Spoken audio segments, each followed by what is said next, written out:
नमस्कार दोस्तों। आज के समय में बैंकों से हर किसी का कोई ना कोई रिश्ता जरूर होता है। दरअसल आप मजबूर भी हैं और आपकी आवश्यकता भी है कि बैंक में आपका एक अकाउंट जरूर हो। अगर आप सरकारी कर्मचारी हैं तो आपकी सैलरी बैंक से आएगी। अगर आप किसी कंपनी प्राइवेट में काम कर रहे हैं, कॉरपोरेट कंपनी में काम कर रहे हैं, कॉरपोरेट सेक्टर में हैं, तो आपकी सैलरी बैंक से आएगी। यानी कि आपका बैंक में अकाउंट होना जरूरी है।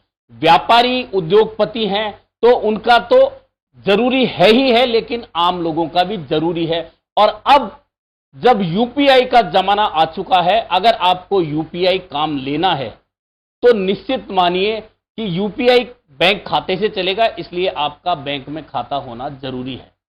ऐसे में आपके पास बहुत सारे ऐसे मैसेज आपके मोबाइल पर आते होंगे कि जीरो बैलेंस पर हमारे यहां खाता खुलवाइए, इतनी सुविधाएं पाइए। बहुत सारे बैंकों के एजेंट भी आपके पास आते होंगे कि आप हमारी बैंक में जीरो बैलेंस पर खाता खुला लीजिए, आपको यह फायदा मिलेगा, आपको एटीएम मिलेगा, या आपको और बहुत से फायदे गिनवा दिए जाते हैं और आप जीरो बैलेंस पर खाता खोल लेते हैं। अब आपने जीरो बैलेंस पर खाता तो खोल लिया, लेकिन कुछ दिन के बाद ही अगर आपने जीरो बैलेंस उस खाते में रखा तो आपके पास मैसेज आना शुरू हो जाएगा कि आप अपने खाते का बैलेंस नहीं रख पा रहे हैं, ऐसे में आपको पेनल्टी लग सकती है। अब आप सोचेंगे कि मैंने तो जीरो बैलेंस पे खाता खुलवाया था, तो मुझे कौन सा बैलेंस मिनिमम रखना है। अब आप इस उधेड़ बुन में बैंक में जाएंगे और सोचेंगे कि खाता बंद करवा देते हैं, तो आपको कहा जाएगा कि आपके खाते में मिनिमम बैलेंस नहीं था और आपका खाता माइनस में चला गया। अब आपका सिर चकराएगा कि मैंने तो जीरो बैलेंस पे खाता खोला था, फिर वह माइनस में कैसे जा सकता है। लेकिन वह खाता माइनस में चला जाता है, और अगर आप कहते हैं कि मैं खाता बंद करवाना चाहता हूं, तो फिर बैंक कहेगी कि आपको पेनल्टी देनी पड़ेगी, और आप मजबूरी में वह पेनल्टी देकर वह खाता बंद करवाते हैं। या मजबूरी है खाता शुरू रखने की, तो फिर आपको उसमें 2000, 3000, 5000 रुपए रखने पड़ेंगे, भले ही आपकी जेब इसके लिए अलाउ करे या नहीं करे।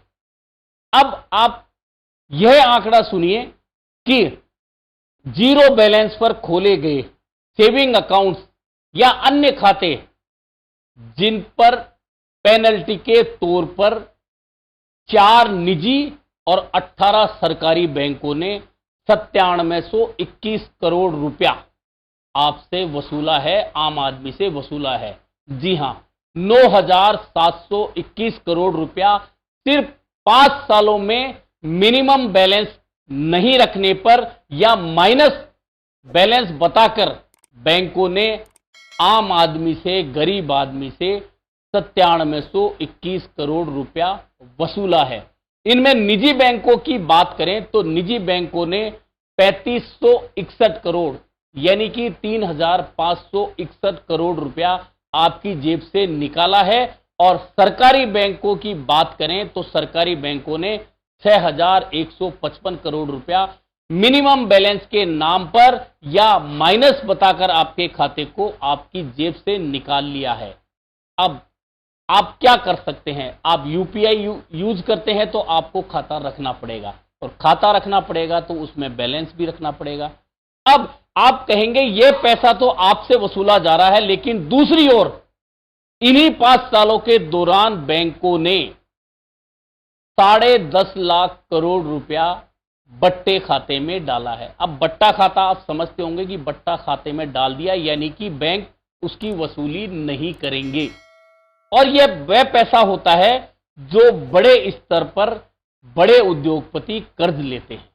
जी हां, जो 5 सालों के दौरान बट्टे खाते में डाला गया 10.5 लाख करोड़ रुपया है, उसमें से 5.5 लाख करोड़ से ज्यादा वह पैसा है जो बड़े उद्योगपतियों ने कर्जे के रूप में लिया था। यानी कि 5.52 लाख करोड़ रुपया उद्योगपतियों का बट्टे खाते में डाल दिया गया, और दूसरे रास्ते से कह सकते हैं कि बैंकों ने उसे माफ कर दिया। लेकिन अगर आप अपने खाते में बैलेंस नहीं रख पा रहे हैं, जीरो बैलेंस पर जो आपने खाता खोला है उसे अगर आप मेंटेन नहीं कर पा रहे हैं तो उसे माइनस बताकर आपकी जेब से बैंक के पैसा खींच रही है। और वह पैसा कहां जा रहा है? उन उद्योगपतियों के लिए बट्टे खाते में डाला जा रहा है जो कर्जा लेकर चुकाते नहीं हैं और खुद को दिवालिया घोषित कर देते हैं, या और किसी तरीके से वे बैंक के पास अपने सिस्टम से जाते हैं और वह पैसा जो उन्होंने बैंकों से कर्ज लिया है उसे बट्टे खाते में डलवा देते हैं, यानी कि माफ करवा लेते हैं। इस तरह का प्रचलन पिछले सालों से, खास तौर पर 5 से 7 सालों में चला है। आपको याद होगा, संसद से लेकर राजनीतिक गलियारों में बड़े उद्योगपतियों का कर्जा माफ किए जाने का मामला लगातार उठता रहा है। लेकिन मिनिमम बैलेंस नहीं रखने के नाम पर आम और गरीब लोगों के जेब से जो पैसा बैंकों ने खींचा है उसकी चिंता शायद किसी ने नहीं की। हालांकि अब आपको जान लेना चाहिए कि आरबीआई की गाइडलाइन क्या है। आरबीआई ने साल 2024 में ही गाइडलाइन जारी करके बताया है कि जो खाता जीरो बैलेंस पर खोला गया है वह माइनस बैलेंस में कैसे जा सकता है, और अगर इसके नाम पर बैंकें वसूली कर रही है तो वह जायज नहीं है। इसके लिए रिजर्व बैंक ने बाकायदा शिकायत करने का प्रावधान भी दिया है। लेकिन आम और गरीब आदमी इन चीजों को नहीं समझता, और जब उसके यहां बैंकों से मैसेज आना शुरू होते हैं मोबाइल पर कि आपके खाते में मिनिमम बैलेंस नहीं है, यदि आप ये मेंटेन नहीं करेंगे, आप इसको मेंटेन करिए, अन्यथा आप पर पेनल्टी लगेगी, और उस पेनल्टी के डर से आदमी बैंकों में खाता खोल के जो जीरो बैलेंस पे रखता है उसमें उसे 1000, 2000, 5000 रुपए तक रखने पड़ते हैं। और अगर ऐसा नहीं होता है तो बैंकें आपसे पैसा निकालती हैं, और ये जो 10,000 करोड़ के आसपास का पैसा इकट्ठा होता है वह फिर उद्योगपतियों को कर्जा दिया जाता है, और वह कर्जा जब उद्योगपति नहीं चुका पाते तो बैंक बड़ी आसानी से उन्हें बट्टे खाते में डाल देता है, यानी कि माफ कर देता है। दूसरी ओर अगर बैंक से कोई कर्जा लेते हैं तो वे किसान होते हैं। किसान और कृषि इस देश की रीढ़ है, यह सब जानते हैं, नेताओं के भाषण में भी होता है।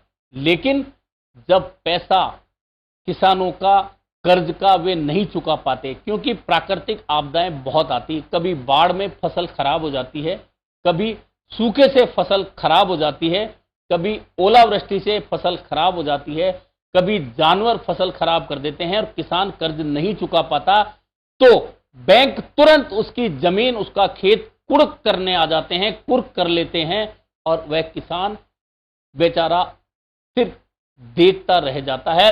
इस देश में आपको बहुत सारे न्यूज चैनलों के जरिए, अखबारों के जरिए, सोशल मीडिया के जरिए इस तरह की खबरें पढ़ने को मिलती हैं, देखने को मिलती है कि किसान, फला राज्य के फला जिले के किसान ने कर्ज नहीं चुका पाने के कारण आत्महत्या कर ली, लेकिन बैंकों ने उसका कर्जा माफ नहीं किया। आपको एक आंकड़ा बता देता हूं कि देश के 16 करोड़ किसानों पर 21 लाख करोड़ का कर्जा है। अब यह कर्जा बैंकें माफ नहीं कर सकती, लेकिन सरकारें कर सकती। वैसे तो राज्य सरकारें जो हैं वे सहकारी बैंक, कोऑपरेटिव बैंकों का कर्जा कई बार कई राज्य सरकारें किसानों का माफ करती हैं, और किसानों को उससे ताकत भी मिलती है। लेकिन राष्ट्रीयकृत बैंकों से राज्य सरकारें कर्जा माफ नहीं कर सकती। इसके लिए केंद्र सरकार को कदम उठाना होता है। और आपको याद होगा, जब यूपीए सरकार बनी थी, मनमोहन सिंह जब प्रधानमंत्री थे, तब 72,000 करोड़ का कर्जा किसानों का माफ किया गया था। उसके बाद लंबे समय से आपने ये बात नहीं सुनी होगी। हालांकि नरेंद्र मोदी सरकार के समय भी किसानों के 2 लाख तक के कर्जे माफ करने की घोषणा हुई थी। कुछ जगह किसानों के कर्जे माफ भी हुए, लेकिन किसानों के जो बड़े कर्जे हैं आज भी किसान बैंकों के उन कर्जों के नीचे दबे पड़े हैं, लेकिन वह कर्जा माफ नहीं हो पा रहा। यह एक अलग विषय है सरकारों के सोचने का। लेकिन अभी बात सिर्फ आपकी जेब काटने की हो रही है कि किस तरह से आपको खाता खोलने के लिए मजबूर किया जाता है, आपको प्रलोभन दिया जाता है जीरो बैलेंस पर खाता खोलने के लिए। आपको कहा जाता है कि एटीएम की सुविधा मिलेगी, लेकिन एटीएम की सुविधा तो काम तभी करेगी जब आपके खाते में पैसा होगा। यूपीआई तो तभी काम करेगा जब आपके खाते में पैसा होगा। अब आप या तो पैसा रखिए और नहीं रखेंगे तो मिनिमम बैलेंस या माइनस बैलेंस के नाम पर बैंक आपकी जेब काटते रहेंगे।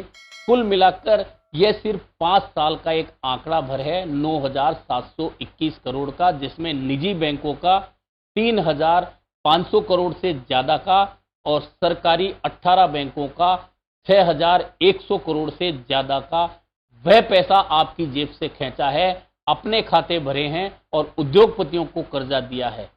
कुल मिलाकर यह एक ऐसा सिस्टम है जिसमें हर आम आदमी फंस चुका है, गरीब आदमी फंस चुका है। उसे रास्ता नहीं मिलता।